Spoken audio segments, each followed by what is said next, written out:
রাজ্য চালাচ্ছে জঙ্গিরা, আর আপনার এখানে সাইকেল মিছিল। তাই মমতা ব্যানার্জিকে জেলে পাঠানো উচিত।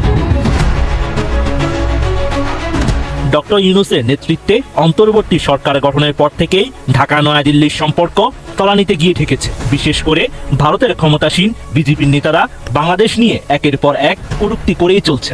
চলমান এই উত্তেজনা ও বাংলাদেশকে নিয়ে বেশি বিশদগাত ছড়িয়েছেন পশ্চিমবঙ্গের নেতা শুভেন্দু অধিকারী। তাদের ব্যথা বেদনার আপনি আমি কেউ অংশীদার হতে পারবো না। এবার পশ্চিমবঙ্গের মুখ্যমন্ত্রী মমতা ব্যানার্জিকে নিয়ে কুরুচিপূর্ণ মন্তব্য করায় জনরোষে পড়েছেন শুভেন্দু।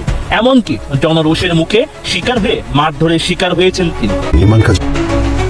সম্প্রতি পশ্চিমবঙ্গের নন্দীগ্রামে এক পথসভায় গিয়েছিলেন শুভেন্দু অধিকারী। ভারতীয় পার্লামেন্টে তৃণমূল নেত্রী মমতাকে নিয়ে কুরুচিকর ও অপমানজনক মন্তব্যের জেরে ক্ষোভে ফেটে পড়েন দলের নেতাকর্মীরা।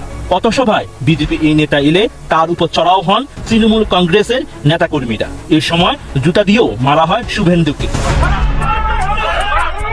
এর আগে ভারতীয় পার্লামেন্টে মমতাকে উদ্দেশ্য করে শুভেন্দু জানান, শরীর থাকলে জ্বর যেমন হয় তেমনি একটু ধর্ষণও হয়। তার এমন মন্তব্যের কারণে পার্লামেন্ট জুড়ে হট্টগোল শুরু হয়। বিক্ষোভে ফেটে পড়েন সংসদ সদস্যরা। খোদ স্পিকারই শুভেন্দুকে থামিয়ে দেন বক্তব্যের মাঝপথে। শরীর থাকলে যেমন জ্বর জ্বালা হয়, তেমনি একটু আধটু রেপও হয়।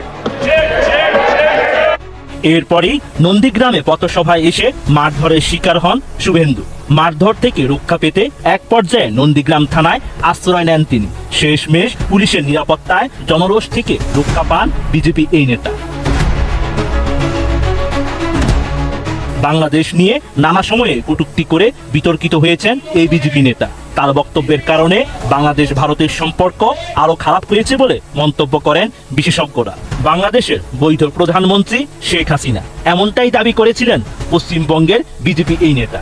এছাড়াও ভারত বাংলাদেশ সৃষ্টি করেছে বলে মন্তব্য করেন শুভেন্দু অধিকারী। যাহাই ইউনূস তাহাই মমতা। 1.5 বছর লেগেছিল এই রাজাকারের বাচ্চা, হেফাজতের বাচ্চা, এদেরকে ভারত বিরোধীদের সোজা করতে।